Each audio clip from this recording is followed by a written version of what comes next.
today we are addressing the biggest problem with my Polo TDI.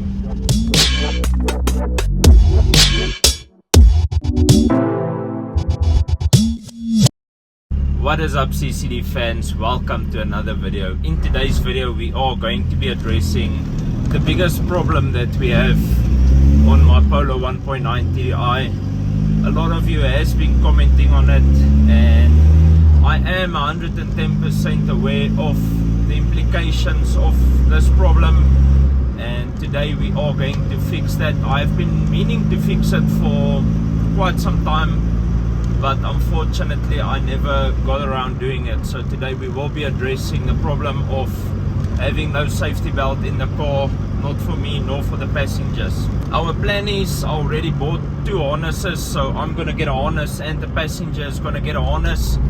What we need to do to make that work is to install a bar in the back. So I was thinking of putting a bar on the rear shock tower, but I'm thinking that is a bit too far back for a harness bar, so we might end up doing two bars in the back, one between the rear shocks or one between the two shock towers at the back, and one closer to put the harnesses in. So I'm on my way to Lethal Motorsport now. Gerrit is obviously going to help me with that. Stay tuned and I'll see you guys in just a second. Excuse the mess here in the back, but we want to build a bar that goes, there's the shock tower, so we're gonna build a bar that goes from there to that end there.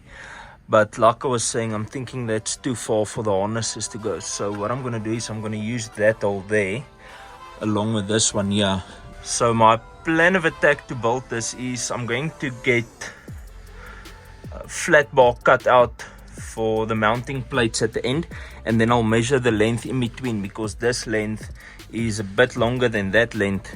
As you can see here, we're going to use this hole and that hole there, so that one will be shorter. So I'm going to start by cutting 4 pieces of flat bar for the mounting or the base plates, and then we'll cut the bars to fit in between. We'll weld the bars onto the flat bar, and that should pretty much be it. Then we're gonna paint it, and I'm still waiting for the harness bars, so I'm just thinking of starting on this so long.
Finally got our belts in, boys. They came in over the weekend. I spent the most of yesterday to get this one sorted out, and I have this one about 50% done.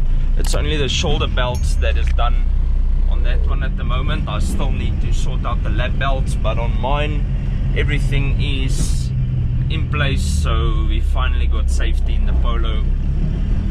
I'm going to show you guys how we went about getting that one sorted. I didn't do much filming yesterday on this one because I was still trying to figure everything out, but now that I know how it's supposed to go, I'm going to show you guys. Obviously in the back you just wrap it around the bar. It comes with instructions. I just followed the instructions, but I'll show you guys how we tackled the lap belts, because we needed to add brackets, if I can put it like that, eye bolts, to keep the lap belts in place. So we are strapped in right now. My first time ever installing something like this, and I'm enjoying it a lot. It's a bit loose at the moment. I'm just driving on the street on the way to Gerrit's shop, so it's a bit loose at the moment, but yesterday I strapped myself down properly, and let me tell you, if it's strapped down properly, like as far as your arms can reach, that's as far as you can go. you can't really go any further than that. For instance, if my sunglasses are up there, I won't be able to reach them if I'm strapped in properly. So that's a great thing. That is exactly what we needed in this car. I can't believe that I've driven it without safety belts for such a long time. But stay tuned, let me show you guys how we went about installing mine on the passenger seat. Yes, I wasn't too clear earlier on while I was driving. The shoulder belts, these that comes over your shoulders, you've got two of them. It's a 4-point harness. So we got two belts coming over the shoulders and two over your lap to keep you in place in case an accident happens. So the shoulder belts, they wrap around this bar that we made in the car. I made two because I had to buy a 3-meter piece, so my plan was only to do one, but since we had the steel, I decided to make two. So the shoulder belt wraps around that, and it's pretty sturdy once wrapped. It's not going anywhere. The lap belts, you obviously need to make a plan for them. So what I did on this side is I just welded the eye bolt onto the rail of the seat, so the lap belt clips in there. I'm going to remove this seat and then I'll show you guys what we do with the eye bolt, because there's no way that you can tie the lap belts, or how can I say it? There's no way to tie the lap belts down into the car without a modification. The same way we did at the back. These cars are not built to run 4-point harnesses stock, so we need to modify stuff to get it in.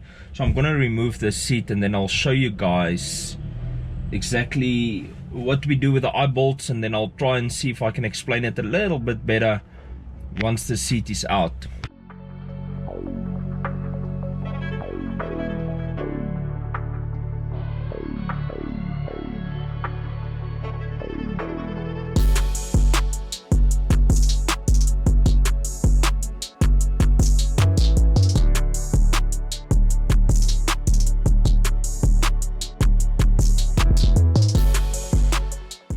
Okay, with the seat out now, I can explain this a bit better. So here's the lap belts wrapping around this bar. They are not fully wrapped at the moment. Those ones are pretty much complete. These ones I was just testing yesterday, so I will adjust them once we got the seat back with everything in, so that I can sit in the seat to get an idea of where to strap them exactly once there's a person in the seat. That's the easiest. So with the lap belts, which are these that goes around your lap, I basically take an eye bolt and I weld it to the base of the seat there, so it's not going to move anyway. But then we tie the lap belt down to the base of the seat, and that's pretty much how it works. There's your 4-point harness.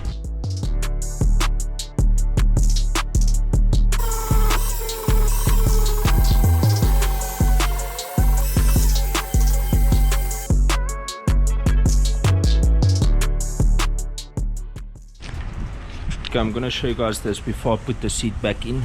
There's the eye bolts that we welded to the frame of the seat with the lap belts installed, and then obviously we'll just throw the shoulder belts through and adjust everything once the seat is back in the car.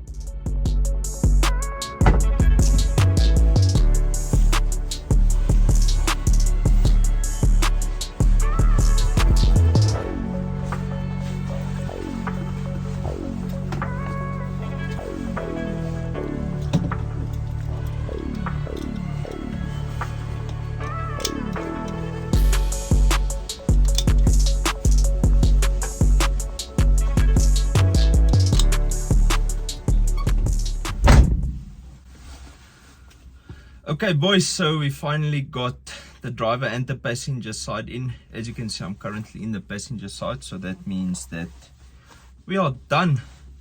The belts, this is a bit loose still, but I mean everyone straps themselves in once they get into the car, so there's not really much needed more than this. I am extremely happy that we got the safety part on point.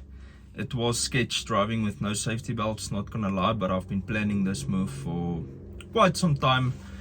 Basically ever since I fitted these seats, I just never got around to do this because the car was never really up and running for long periods of times, and we're finally at that point where we can enjoy the car. I've been driving the car daily for about three weeks now, as well 4 weeks. I was prepping the car for the event for a week, and then from after the event that we drag raced the car, we are driving it daily and everything is solid on the car at the moment. So I'm very happy to announce that everything is on point at this stage. I want to find out from you guys, I do have an invitation to go to a private event, quarter mile, which is in a few days time. I want to know if you guys think that I should take this car to the event. I'm going to be there.